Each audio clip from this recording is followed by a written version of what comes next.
Okay, I'm happy to see our almost full auditorium. So our next speaker is Dr. Aparna Taneja. She is a scientist with Google. She has been with Google since 2015.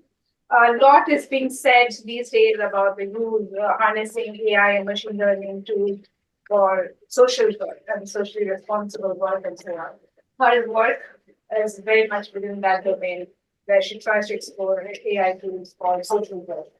So without further ado, I'll let Aparna speak for you. Right? Thank you, Aparna. Thank you for inviting me. It's an honor to be presenting at this school. Yeah, so as Sushmita mentioned, I am with Google DeepMind India, and today I'm going to be talking about this work that we've been doing together with an NGO called Arman, which is based in Mumbai in India. And this NGO's mission is to improve maternal and child health outcomes for underserved communities in India. So this is our work. This talks about our work together with them to use AI for improving maternal and child health outcomes for underserved communities in India. Now, if we look at for instance, if you look at the maternal health statistics right now, the United Nations Sustainable Development Goals, one of the goals in the field of health is that by the year 2030, maternal mortality ratio should ideally be below 70 for every 100,000 live births. And while that is true for most of the Western world, unfortunately, the numbers in India are significantly higher. In fact, currently in India, a woman dies in childbirth every 15 minutes, and two children under the age of 5 die every minute. And a lot of these lives can be saved only if women have access to timely and critical health information. In fact, Dr. Aparna Hegde, a different Dr. Aparna, who is the founder of the NGO Arman, she has this quote which says, "Pregnancy is not a disease, childhood is not an ailment, dying due to a natural life event is not acceptable." So, just to give you an idea of the scale and operations of this NGO, they are operational across many states in India. They partner with 40 NGOs, 97 hospitals. They have trained over actually now 300,000 health workers and have served millions of beneficiaries. And they run a variety of mobile based health awareness programs. One such program, so these programs are both towards training health workers as well as for educating beneficiaries or women enrolled in the programs. So, one such program is the M Mitra program, which is targeted at women from underserved communities in Mumbai and its suburbs. And the program is targeted at women who are pregnant or have recently given birth. So, once you are enrolled into the program, you will receive pre recorded automated voice messages every week, timed according to your gestational age, giving you critical health information on how to take care of yourself as well as of the baby when the baby is born. So, for instance, if you are 3 months pregnant, it will say, reminder to go for your antenatal checkup, please take iron tablets. At 6 months, it may say, please go for your diabetes checkup or your ultrasound appointment. Post birth, it may send vaccination reminders for the baby and so on. And the importance of listening to these messages has been shown to have positive impact on health outcomes as well, like 17% increase in infants with triple birth weight at the end of the year, and 36% increase in women knowing the importance of taking iron tablets. However, a key challenge faced by the NGO is that up to 40% women drop off from the program gradually. So, despite the known benefits of the program, engagement reduces over time. And to prevent these dropouts, they use an intervention called live service calls. That is, a health worker will call the woman and try to understand and that why are you not able to listen to the calls? Is it because are they coming at an inconvenient time, or are they in a language you don't understand? Very often, it's mostly the health worker trying to explain, or encourage them to listen to the calls and explaining to them the importance of the messages. But you can imagine at the scale of a country like India. So this is just Mumbai. Almost 25,000 new women enroll into the program every month. And of course, the NGO has limited support staff. So if, let's say, we can only make 1,000 calls each week, so these are the service calls. The automated voice messages go every week, always. These are the extra service calls, which are the interventions. Only if 1,000 interventions can be made each week, which 1,000 women do we call? So this is similar to a limited resource allocation problem, the limited resource being service calls in this case. So let's look at a hypothetical example. This is the health worker, and these are the women or the beneficiaries enrolled in the program. Let's say orange denotes no listeners, and green is a good listener who's been listening to messages regularly. Let's say we can only make two live calls. So we call these two women, and now they have started listening, and somebody else has also started listening, even though we didn't call them. Then we make calls to these two women who have stopped listening, and one of them starts listening, the other doesn't. So this is just a hypothetical example to say to show that just calling is not enough, right? You have to call strategically where you know the call will potentially have a positive impact. So how do you have the maximum benefit from making these limited calls? And so we model this limited resource allocation problem using restless multi-arm bandits, which have been conventionally used for such problems. So the goal is similar as in R maps. You have N arms, which are beneficiaries in this case, and you can only pull K arms per round, which is you can only act on K women at each time step to maximize a certain reward, which is listenership in this case. R maps are similar to stochastic multi-arm bandits. The key difference is the word restless. So each arm has a state, and the state changes irrespective of whether the arm is pulled or not. And reward is also accrued from all arms, irrespective of whether they are pulled or not. We model each arm as a Markov decision process, and we simplify this problem as a two state, two action problem. The states being good and bad, meaning whether they've been listening to messages or not. And hence, there's an underlying transition probability matrix, which to transition from one state to the other with or without receiving the live service call. But obviously, the transition matrices are not known to us, right? We won't know beforehand what is the probability of a person changing their states if we call them or not. So this is one of the challenges of the problem. How do we learn these model parameters? Now we have access to historic data from the NGO, where at the time of registration, we have some demographic data about the woman, like their age, income, education, number of children in the family, and so on. And we have past data from all the calls, like the call logs, when the messages were sent, whether they picked up, and how long did they listen to the message or not. And then we have some data around the interventions, like in some cases when the interventions were made in the past, did that change the listenership or not? So this was the first approach we developed when we started working with the NGO 3 years ago. We used the past data, the demographic data, and the listenership behavior, and we did some clustering using a basic k-means clustering based on their listenership behaviors. So, assumption being if their listenership behaviors are similar, if you act on them, the response will be similar, and so on. And basically, because intervention data is limited, it also helps to aggregate the data. So that's how clustering helps as well. And then we did a simple mapping from demographic features to the listenership clusters.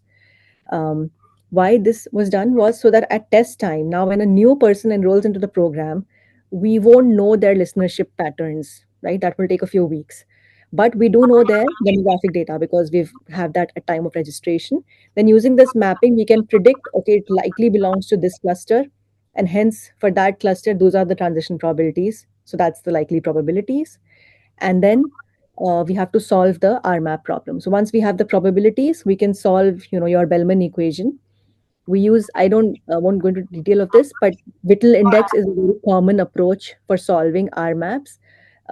It's basically otherwise it's an exponential problem, but using a Whittle index approximation, it's like a Lagrangian relaxation of your Bellman equations. And the Whittle index basically gives you effectively the benefit of acting versus not acting. So the higher the benefit, the higher likelihood that you should act on that person. And it gives you like a ranking.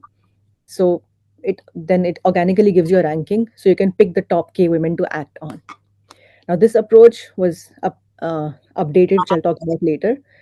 This was the first approach. And because this is, a real this was a real use case, not just, something in simulation. The pipeline was to, really collect this data, do the modeling, do the optimization, and then finally evaluate it in the real world so that we can potentially deploy it as well.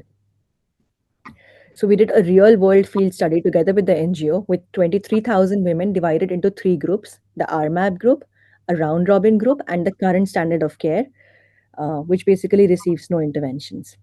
The study ran for 7 weeks, and on average, 225 interventions were made each week on the RMAP group and the round robin group. So all three groups continue receiving all the pre-recorded voice messages as always every week. Only the additional 225 interventions are given to the RMAP group and the round robin group each week. The round robin group was basically intervention is given in a round robin order, like first come, first served. If you've enrolled first, you will get an intervention first, and so on. This is what was being used by the NGO. And now we know that engagement meaning listenership of the messages, reduces over time. So we monitored the cumulative engagement drops prevented compared to the control group. The current standard of care group is basically the control group. So that's the zero baseline. Blue is the listenership, the drops prevented for the RMAP group, and orange is for the round robin group. So we can see right from the start of the study, the RMAP group is doing much better than the round robin group, which again shows that just making the calls is not enough. You have to make those calls cleverly. We've done a similar study with a random baseline as well, not round robin, and we see similar results. So in fact, we see that the RMAP uh, versus the control group showed a 32% reduction in drop-offs, and it was statistically significant. So then, based on these nice results, we then decided to deploy the model with the NGO. And so this just shows a diagrammatic, representation of the task flow. Um, so we call it Saheli, similar to Mitra, so a friend, system for allocating healthcare resources efficiently given limited interventions. So this just shows the workflow, like beneficiaries enroll into the Mitra program, and we made this app which is running on Docker. So on cloud, basically, we set up a script that every month, like every week, it gets the demographic data and the call logs list, anonymized, of course, and then it generates these Whittle indices, and then it generates the list of women who should be called, and those calls are then distributed amongst the health workers who can then reach out to these women. But even though we had run a field study, everything looked great. Somehow, when we did a dry run just before deployment, things had changed. So they were, as is always the case, when you try to deploy something at large scale, it's never going to be trivial. So there were some interesting challenges that we faced. Uh, like I said, we ran the dry run after the field study, and somehow we were not seeing the same improvements as we had before. So we continued improving the model. Another thing we had to be very mindful of was frugality in computation. So the NGO is really operating in a low resource environment, right? It's low resources in terms of their, health workers, low data, also low compute. So we want to build algorithms which are actually sustainable for them in the long run to actually keep running. Then there was some unanticipated real world noise, which we had to tackle. Basically, we noticed some weird spikes in the data in the listenership logs, like somebody who's a low listener suddenly has high listenership and then low, and vice versa. And then after a lot of investigation together with the NGO, we found out that they had some, power cut issues or something, and then those logs were not being stored properly. And so this was corrected. Important thing, particularly in this domain, is responsible AI practices. Now, as you may have seen, most big tech companies have their own responsible AI guidelines. So we also followed the similar guidelines from Google Research. One, the project should be socially beneficial. And of course, in this case, we are aiming to serve marginalized communities. We should avoid reinforcing unfair bias. So we did, on that note, we did a fairness evaluation, which I'll talk about later. And finally, it has to be anonymized, privacy preserving. So we obtained ethics approvals from IRB boards before doing any such studies or deployment. All the data we used was anonymized. There was no personally identifiable information used in the modeling. Yeah, this is just showing like a snapshot of what the health worker sees in their app. Like if they're supposed to call a woman, they'll click and they can see the details like their age, their expected delivery date, or if they actually gave birth, then what was the date, what is the age of the child, when were they called, uh, prior to this and so on, just to give them some context before they make the call. So as I was talking about the fairness evaluation, of course, in this context, it becomes even more critical to ensure that resources are allocated fairly. And even though majority of the women enrolled in this program are below the poverty line, it was very important also to the NGO to ensure that there is no unfair bias happening against any minorities. Because even within these women, there is a spectrum of income and education levels.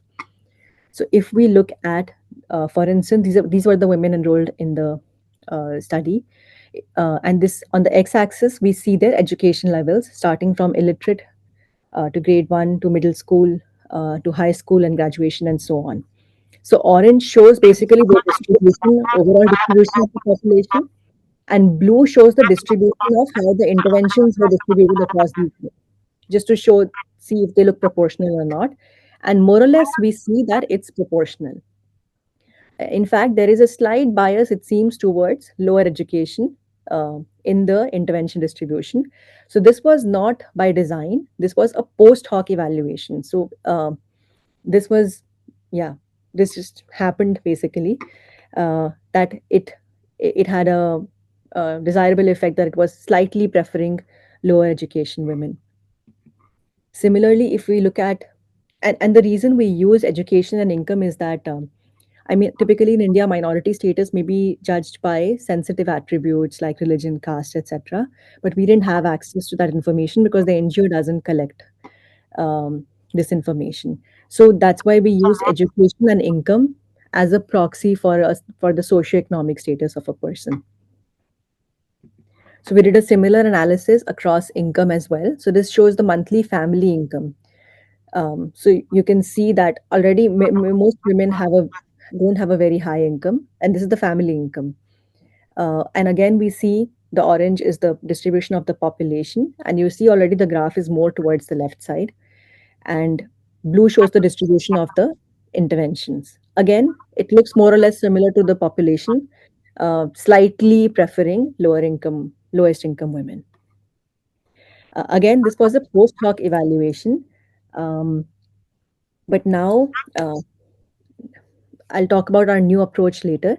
And in that new approach, now we are incorporating this as an explicit constraint to ensure both optimization with respect to increased listenership, but also with respect to fair distribution of resources across the different users. Then we also did a survey together with the NGO, where we see that listenership has improved overall. Like we saw there was a 32% reduction in drop-offs. But why did it really increase? So we reached out to some of the women who had received these service calls, and almost 70% of them said, yes, the service calls helped. And then we asked them further, how did they help you? So some of them said, they were able to give a better phone number, which they have access to. Some updated their time slot. Some updated the delivery date. But for majority, the reason was that the health workers were able to motivate them and explain to them the importance of listening to these messages. And that's when they started listening to the messages more regularly. In fact, now the model has been deployed since over a year and a half by the NGO. Every week, the model is used to generate a list of women who should be reached out to. And we see a 130% increase in exposure to content for the bottom 25 percentile listeners. So it really shows that the women for whom this is really a critical source of information, the women who have the most to benefit from such a program are really benefiting from these interventions. And the model has actually now this number has crossed 350,000 women have been served so far by the deployed model. Then, like I mentioned, this was the first approach, and then we kept continuing the model, um, and we worked on an approach inspired by decision focused learning. So, if we look at the current approach that I talked about, which was more like a two-stage approach, so you first predict model parameters, and then you run your optimization to calculate the Whittle indices. So it's like a predict then optimize approach. Now, if we look at a hypothetical example of that approach, let's say uh, These are some women. So this is the features, and these are the transition probabilities. And high risk data meaning women who are at high risk of dropping off from the program, right? Now, these are the transition probabilities. In a two-stage learning approach, where we first try to predict the transition probabilities, then run the optimization, basically you're trying to maximize predictive accuracy. No matter what method you use, your goal is to maximize prediction accuracy. So you will most likely learn a model like this, which on average minimizes the prediction error. However, the decision quality may not be high because your error on these women who were actually at high risk of drop off will be much higher. So your learning accuracy is high, but your decision quality may be poor. So this shows us that maximizing learning accuracy is not always equivalent to maximizing decision quality. On the other hand, with decision focused learning, we can modify the loss function to directly maximize decision quality. Because in the end, our goal is to have maximum engagement with the program. It's not to learn the best transition probabilities. Now, with such an approach where you directly try to maximize decision quality on the same hypothetical data, now if you're trying to maximize decision quality, we will probably learn a model like this, where the decision quality is high because we will be inferring much better for those who really need the interventions, but your learning accuracy may not be high because on average the error will be higher for the group as a whole. So your learning accuracy is not high, but your decision quality will be higher. And in fact, then we again did a field study because that's the protocol. If we want to deploy it, we have to really first test it in not just in simulation but in the real world as well. And here we had three groups. Again, the control group, the two-stage earlier approach, and now the decision-focused learning approach. And if we look at the predictive accuracy, because two-stage is obviously optimizing for predictive accuracy, on average, the predictive accuracy error was lower for two-stage. But if we look at the decision quality, which is the final decision, so the engagement with the program, that is much higher for the decision-focused learning approach. In fact, we see that, so this was, I think the study also went for 7 weeks. So this shows some, or 6, 7 weeks, yeah. And the study ended here. So we see already that DFL was doing better than the two-stage approach. Um, and the effect actually sustains even after the study continues, which is great because we don't want just a short-term improvement, but we want a sustained improvement in behavior. And we recently also, so this is actually the model that is now currently deployed because we updated, once we had these results, we updated the model in deployment, and this is the model which is currently being deployed. And in fact, we recently also did a health study because we were often asked, I mean, we were optimizing for engagement, and that's the direct observable here. So we could see that engagement was improving thanks to the interventions, but we were often asked, like, ultimately the goal is health outcomes, behavior outcomes. Is there any impact on that? And while of course a lot of things contribute to health outcomes, we try to do a study to see if these interventions that led to improved engagement, does this have any impact on behavioral or health outcomes as well. So we did a field study where the interventions were given out to women who had given birth or were about to give birth, and we asked them both antenatal questions and postnatal questions. And the questions were basically kind of reflective of the messages that were sent. Like they were asked about what supplements you take, what nutritional things you take for yourself or the baby. And on average, we noticed that women who had the higher gain in listenership with these interventions showed, on average, improvement in behavioral outcomes as well. For instance, greater family involvement. So 38% increase in women who would discuss the calls with the husbands and the families, because this was often replayed through the messages that, this is not a one man effort, this is a team effort, raising a baby, taking care of the woman. Uh, so you should discuss this information with everyone in the family. Similarly, increase in knowledge about healthy behaviors both for the baby as well as for the mother. So again, it's often replayed through the messages even post birth, because post birth focus may sometimes shift on the baby. So the messages would remind the mother to take care of herself as well, to continue to take good nutrition, and follow healthy habits. So we see increase in knowledge about those behaviors as well. We are reconducting the study now on a larger group to see more stronger to see more statistically significant results. This is a nice video that was filmed because this project was featured in Google for India. Yeah, and this was then shot together with the NGO. So I'll just show a short snippet to give you an idea. And now our hope is to scale nationwide. Thanks to the positive results we saw from the M-Mitra program, we now continue our collaboration with the NGO towards this nationwide program called Kilkari. Kilkari is the largest mobile-based maternal messaging program in the world. It's run by Arman in partnership with the Ministry of Health and Family Welfare, and this is operational across 18 states. The program has 3.2 million active subscribers at any given time. So this is like 15 times the scale of M-Mitra.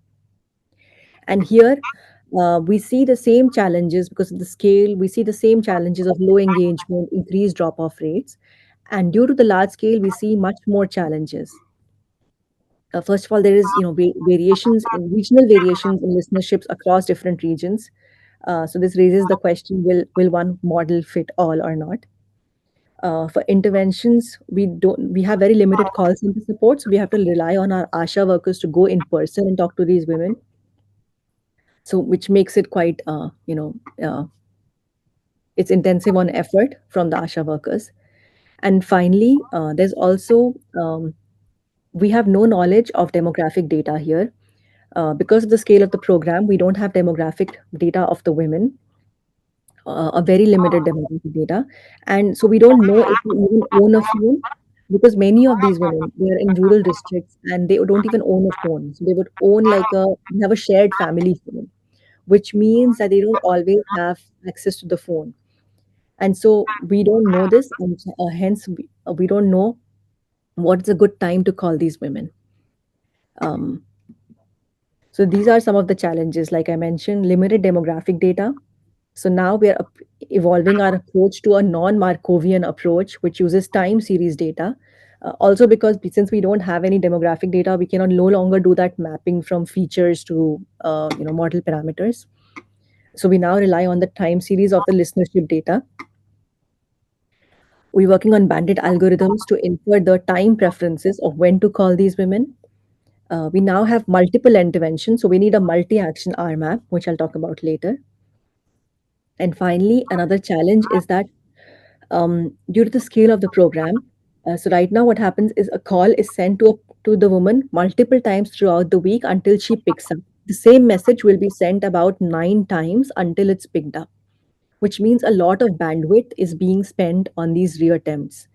So one big goal is to do call planning optimization, and also if a person does not listen to calls for like 6 7 weeks continuously, so all these attempts have been sent and for 6 7 weeks there has been no engagement, then the person will be dropped off from the program.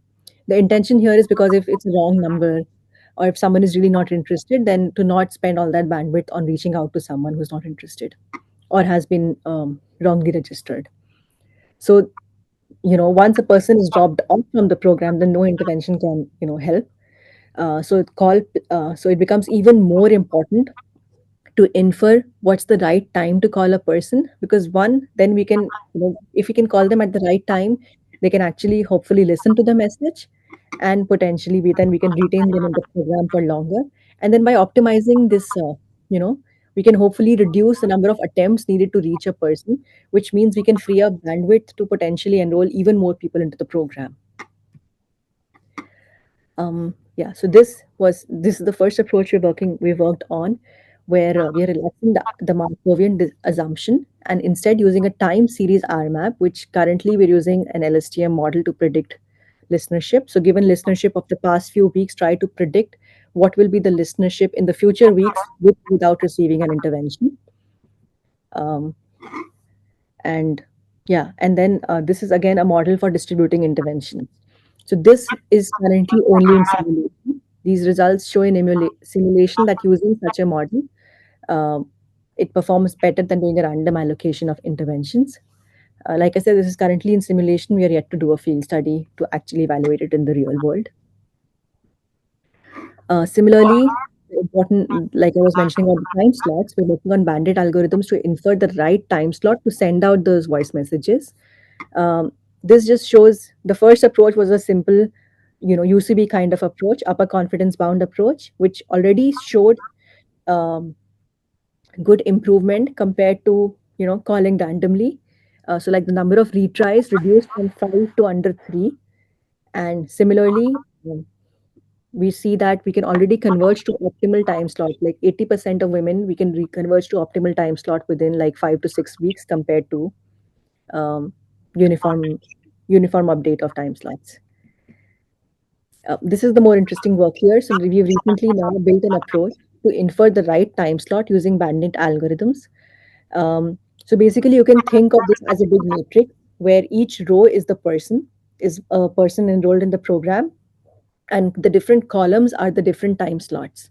So it's like a big matrix with sparse entries, and our goal is to so we want to use matrix completion algorithms to infer the right time slots for different people, and we rely on the fact that there is similarity across users, right? Even if we don't know explicitly their demographic data, we can their call listenership behaviors so far in the past few weeks show to us that there are similarities in behaviors across the different women.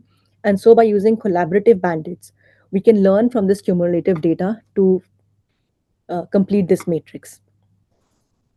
And we show both an explore exploit kind of approach where we first send out calls um, in a more exploratory manner and then learn in do matrix completion, infer time slots, and then do exploit. So send calls at the time slot which has the highest probability of pickup.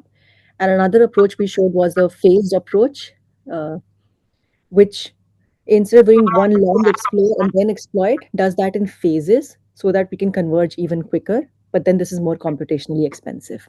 So this was recently presented at AMAS, and we see that overall, for both the matrix completion methods, the regret is on average much lower compared to UCB.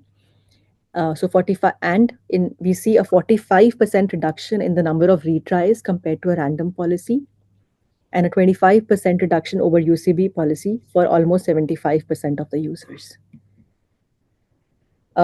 So these were a lot. So even though I talked about these programs, um, and sorry, I forgot to mention, this work is obviously done at our team and together with Professor Milind Tambe, who is also a part-time researcher at Google DeepMind India, and he's a full-time professor at Harvard. So we collaborate a lot with the team at Harvard as well. And so this work has, really inspired us to. So we take our inspiration from these projects, and this has led to many interesting research directions in the field of RMAPs. So I've just spoken about a few of the papers, but there's a lot more work that has happened thanks to these projects. For instance, there was work on robust planning for restless multi-am bandits, especially in a program like this where we know data might be noisy, there might be uncertainties, no matter how, which algorithm we use, there will be uncertainty in the model parameter estimation. So how do we still do robust planning? And so this uses like an adversarial double oracle approach where one agent is trying to maximize regret and one is trying to minimize regret. Then we explored resource allocation under flexible budget, not fixed budget. We've explored online learning. Like I mentioned, we're working on fairness. And yeah. And we've also worked with other NGO partners like Khushi Baby in India and Help Mum in Nigeria. Again, this was, and we noticed that many of them have similar themes. For instance, Help Mum is an NGO in Nigeria, and it informs us that even though vaccination is given for free to children in Nigeria, yet the vaccination uptake is pretty low. So again, they have a similar problem that they have some budget by the NGO and some different interventions to help improve the uptake of vaccination. Um, like you know, one is calls, awareness, reminding women that your child is due for vaccination. Another is if somebody's living in a remote area, give them travel vouchers so they can travel to the vaccination camp. Third was if they're living in a very remote area, potentially hold a vaccination camp where they're close to where they're living. And so again, this was like a resource allocation. So you have different interventions, fixed budget. So how do you allocate these interventions under a fixed budget efficiently? So basically, our team has been because this work started through a workshop which happened a few years ago, where we had invited NGOs in the fields of public health, conservation, and agriculture. And we did some matchmaking together with academics as well uh, to basically drive AI projects for social impact. And so Arman was one of the projects that was funded in the first round, and the collaboration goes on till date. And now, lastly, I want to talk about some interesting foundational research we've been doing. So now we've also focusing on more foundational research in RMAPs. Um, so the first model is this what we call prefer map. So it's a pre-trained model for restless multi-arm bandits. Like I've spoken about Arman, like I said, a lot of the research we did was because of Arman, and we took inspiration from that problem. But also, we know in other domains as well, there could, limited resource allocation is a common problem. So now we wanted to build a more generic model. So we've seen that most models in deployment or in application are typically some simplified version of the original problem. So we wanted to build a generic RMAP, which basically again the broader goal is multiple actions. Each action may have a different cost, and you have a fixed budget. So how do you allocate these actions? And so our goal was to have a more generic model and taking inspiration from large models, having a pre-trained model such that a single policy network is able to generalize across multiple actions with different costs, continuous potentially deal with continuous and discrete states, as well as deal with the arms that are dropping in and dropping out of the system. So, like a streaming arm map. So, this just shows that as input, we have the different arms. Each arm has a state and some features that represent the arm. Like in the case of the first program in Arman, there was the age, income, education, etc. And then we want to learn a policy network um, such that uh, once it's pre-trained for any new incoming beneficiary, we can infer the right policy to act on them. And while a general multi-agent RL system has sample complexity, typically exponential in the number of agents, the way we've trained map, it actually benefits from a larger N by generalizing across arms. So if we look at the Lagrangian relaxation of your Bellman equation, here we include in the Q value also the features of the person of an arm. So by doing this Lagrangian relaxation, we can decouple the Q learning across arms. So this is the the your lambda is the Lagrangian relaxer for the budget, and by decoupling the Q learning across arms and by including the features, what we can do is we can learn more efficiently across arms, across similar arms. Um, and this is, and in fact, we show that then the generalization error on new unseen arms uh, decreases as n increases in the training, in the pre-training. I mean, of course, assuming that the new unseen arms come from a similar distribution as those that were seen during training. And in fact, we showed that Prefer map can be fine tuned in a more sample efficient way compared to training from scratch. So, till now, like the state of the art for such a generic model for multiple actions with different costs and so on was DDLPO, which would learn a policy per arm, and hence it would require training from scratch per arm. So, we see that there's a compared to that, there's a 90% reduction in samples required comparing to training from model from scratch. And we also see that we also show results on 100% of, like I said, it can also deal with arms that are opting in and opting out of the system. So this shows results that it performs almost as well as a model which learns per individual. And we also show that it also works on a dynamic RMAP where arms can be dropping in and out of the system. Again, we took inspiration from Arman, where beneficiaries are enrolling into the program, they're dropping out, new people are coming in, and so on. Uh, and finally, we have expanding this to what we'll actually call decision language models or instructable prefer map. It's a goal for language conditioned policy network.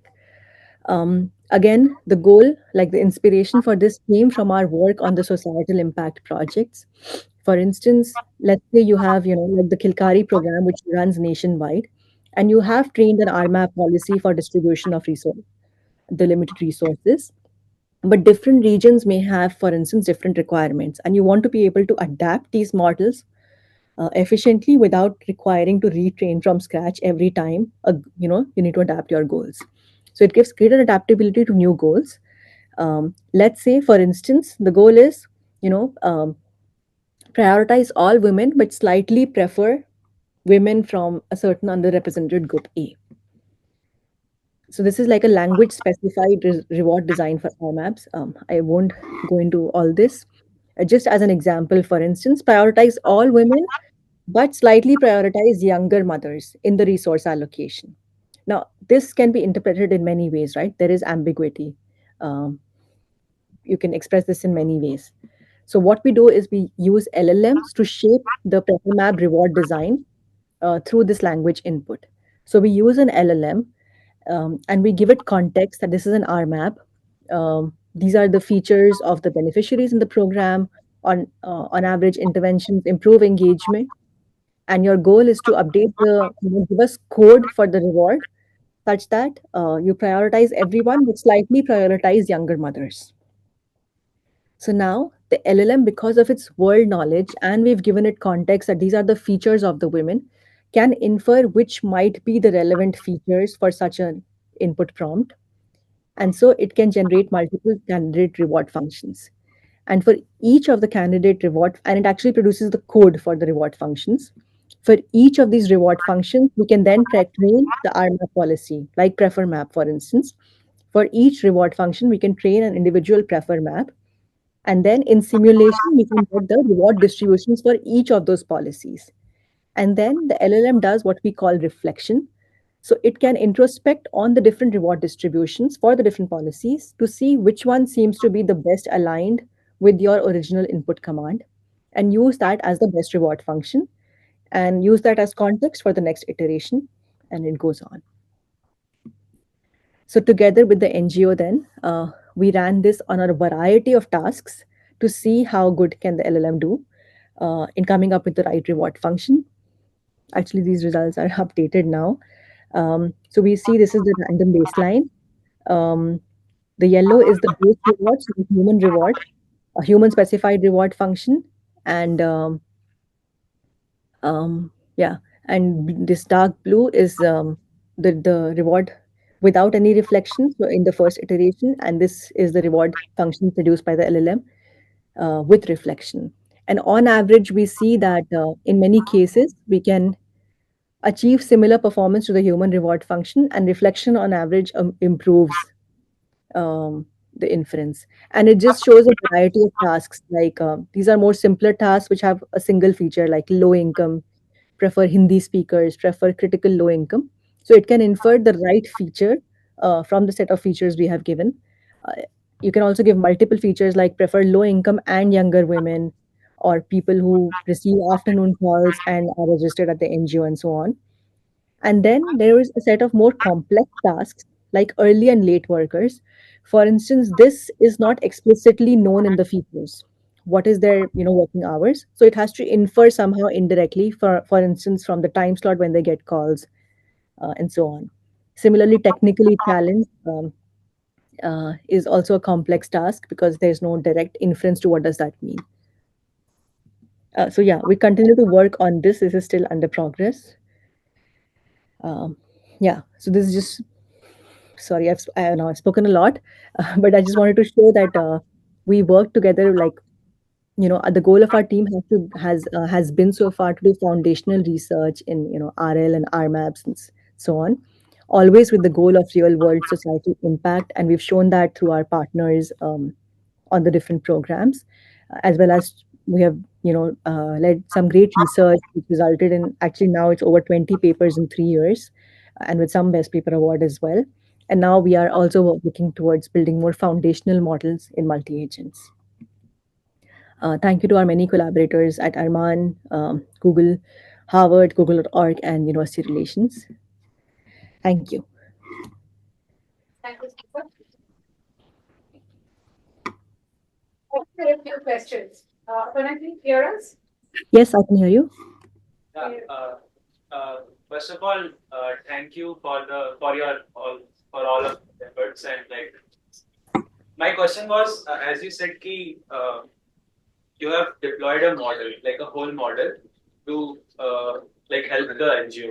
So, like after some point of time, there's a change in data. Like time to time, there's a change in data. So, are we using some kind of reinforcement learning or some kind of that technology to help us with that way?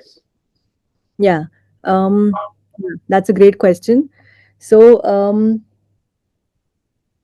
like I was mentioning that we had done a field study, and then the deployment, by the time we did it, it had already changed because we saw there was a change in human behaviors, especially if with pre-COVID and post-COVID, there's a change in behaviors. So you're absolutely right. At some point, the model needs to evolve as human behaviors also evolve. And in that context, we've explored online learning, as I'd mentioned briefly. But that approach seems to be quite computationally expensive for the time being. And like I mentioned, frugal solutions is also very important.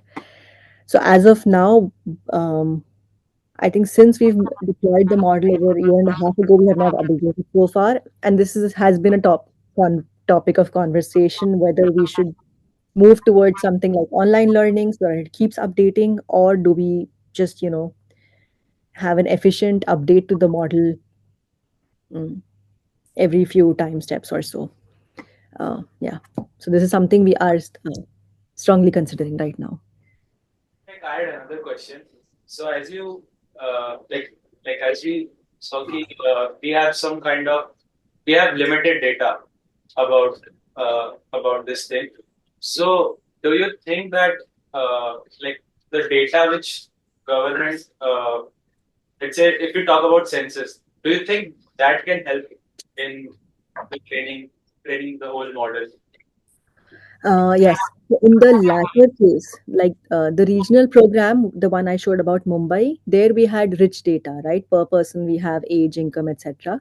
But for the national level program, Kilkari, where I mentioned that we have very limited demographic data, we are currently actively exploring with the NGO what other public sources of information we can potentially include, like census. At least, like for a region, it will give us an idea of the socioeconomic status of a certain district, because we have their geographical information, at least some course level geographical information of the beneficiaries, potentially also using satellite imagery. So we are exploring different sources of information that we can add on to give us at least some aggregate knowledge of the beneficiaries, even if we don't know individual level data. In Any fact, the NGO recently suggested us, um, that for every woman, they know which, I don't know, which hospital or something of that sort, or which pharmacy they typically go to, and that can be like yeah, that can then be correlated with some census data to give us some information about that location and so on. Yeah, it's under exploration. Okay, I had a couple of questions. The first thing is this: we have a slide which showed that the post hoc observation was that this resource allocation was somewhat skewed towards sort of lower education models, right? The village in particular. So, do you see this as like a positive attribute learning of the AI model that was used? That it learned the right thing, and that was measured as part of the observation. Is that what is the interpretation of that? I mean, like I said, in full honesty, the model was not trained explicitly to favor lower income as such. It learned from the training data, so it was just, yeah, a nice consequence of the model. Um, and it was very critical to the NGO that kept reminding us that you have to ensure that there is no unfair biases towards any group, and particularly minorities should not be suffering. But now in our new work, we're explicitly adding an objective in the optimization to ensure that there's equity of allocation across different groups. And the groups for now are on socioeconomic status only. So you don't want this to be a necessarily a good thing that it is somewhat skewed towards lower education people. You want that part to be more distributed across all sorts of minor, all kinds of demographic groups. Is that the correct reading? Yeah, I mean, the goal was the lower income, lower education should not have less resources than the others. It should be more or less proportional. More is good. Yeah, but less is definitely less is bad, basically. So it's more about that less is bad, and this again has been a big topic of conversation as to how do you define fairness. Is it equal opportunity for everyone? Is it higher opportunity for the underprivileged and so on? So again, in our work where we're looking at fairness, we're looking at different objectives to see also which is a good trade-off between fairness and performance. So you use different kind of model, like the clustering part. Like, is it do you also judge when you measure the performance of your model, right? Do you do it stage by stage, like is each of the component doing what it's supposed to do, or like is it an overall sort of a thing that all these components working together give me a desirable outcome? How do these complex systems get sort of their performance or their behavior measured? So I think ultimate goal was always the final outcome is how much improvement in engagement. But then, while we were still working on the model and debugging and investigating why it's not showing what we thought it would, there it trickled down to also observing cluster-wise transition probabilities. For which clusters do we see the errors are lower or the uncertainty bounds are lower, and which clusters the bounds are higher, and so on. So we did that analysis as well as part of the understanding, especially when decision focused learning was doing better than the two-stage approach. We did a lot of these analysis to understand, is it certain groups, or is it the methodology, or yeah, what is it that but ultimately the final goal is always more towards learning the final monitoring the final engagement, more than anything else. And that's one question because when I was growing up, Doordarshan was pretty much the thing that was around, and they used to, have all these public service announcements telling about, pregnant mother, expecting mothers to go see their primary health care officer person, and that it was free and so on. So, do you think that these sorts of personalized reaching out via phone, they are able to really do something that those public service announcements could not? Because Yes, they had unanimous reach, right? They had national level reach. But the point is, yeah, so do you think these things move the ball forward more than they were able to? right.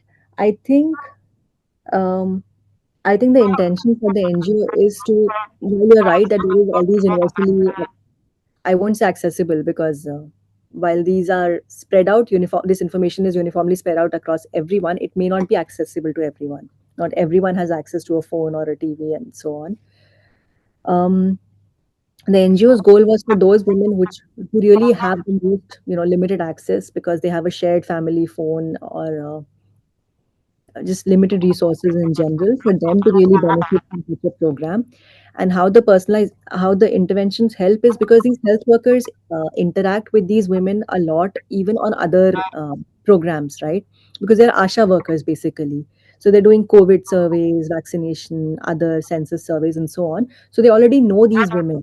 So they also have, that context, and as to how, and that helps them, lets them help these women better, and that's what helps. Thank you.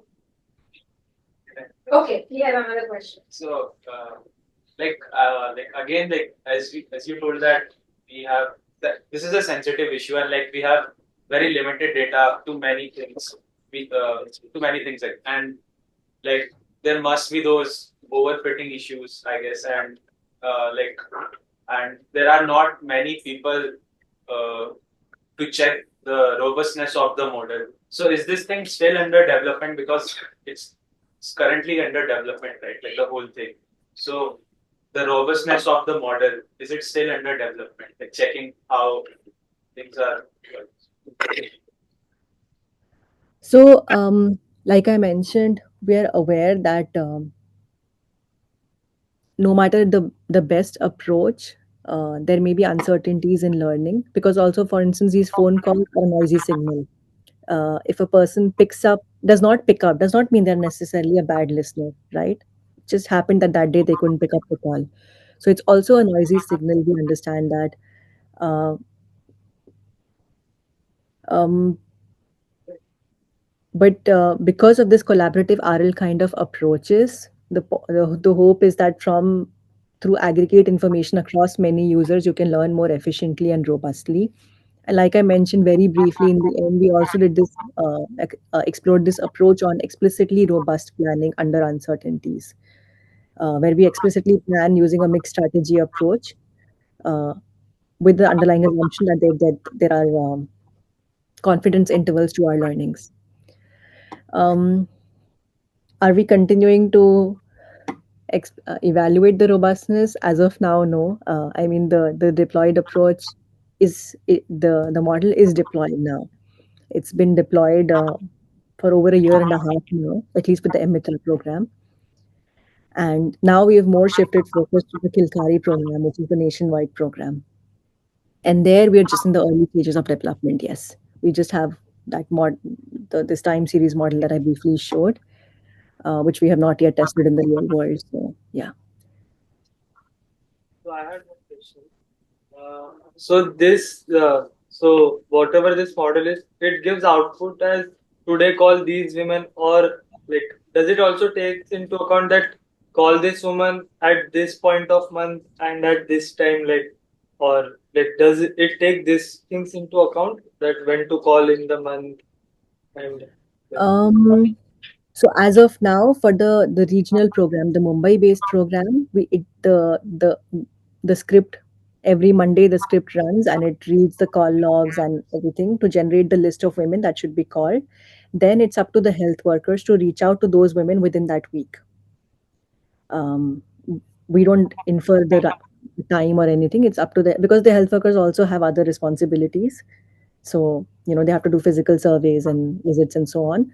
Um, so that is up to them to inform when to call them in that week. And once they're able to reach out to that woman, they can update the database and leave some comments as to how the conversation went.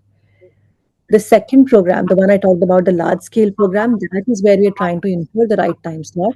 Because okay, let me take a step back. In the regional program, on average, um, these women are enrolled into the program because the NGO has staff at most hospitals and district centers and so on. So when a woman comes for a checkup, they tell them, there's this program about pregnancy. You should enroll. You will get information and so on. They can there notify what is a good time to reach them. So they can actually record that information, and then in the database you have that a woman will receive calls at 9 a.m. or something like that. For the live calls, I don't know if the health workers follow that same time slot or is it they call at random. I'm not sure. For the national level program, the Kilkari program, because of the scale of the program, there the enrollment happens like not in such a structured way. Like if a health worker finds out there's a pregnant woman, she might just enroll her into the program. Like there's no way of recording us going to every person and asking what time do you prefer to receive the call and so on. And that's where it becomes critical for us to infer the right time to reach out to them, mostly because we've seen that because many women have limited access to shared phone. So if we knew like they own their own phone, or if it's their husband's phone, we could send out calls, accordingly. If it's a husband's phone, you should call them in the morning or evening. Otherwise, they don't have the phone. But we don't have this information. So that's where we have to infer what time to send out the pre-recorded messages. And yeah, that's what we're working on right now. In fact, we're going to soon, now that we have that bandit-based approach, we're hopefully going to soon conduct a field study for that approach to see if it really works. so the multiplicity of the calls, like, so like intuitively thinking, if you call the woman again and again, so then she might be more motivated and maybe she will follow whatever is being the automated recording that we are sending. So does the model take this also into account that it will consecutively follow the woman, or like it just gives, like, I don't know, does it take this into account, like calling again and again, or like yes, yes, follow up kind of.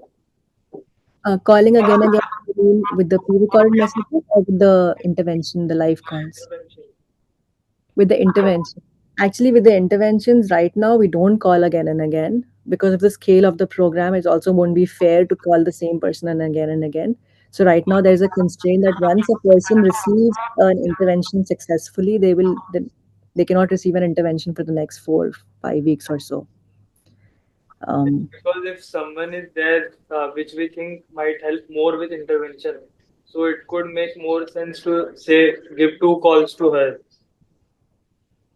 so that she might uh, so earlier we had a system where when the first time we did the deployment or the study, I don't remember. It was like this. Every week, generate the list. Whether this person was already called or not doesn't matter. It would pick the list of women who have most to benefit from this week from an intervention. But then, based on our conversations with the NGO, we noticed that there were a lot of repeat calls happening, and the NGO informed us it's not intuitive.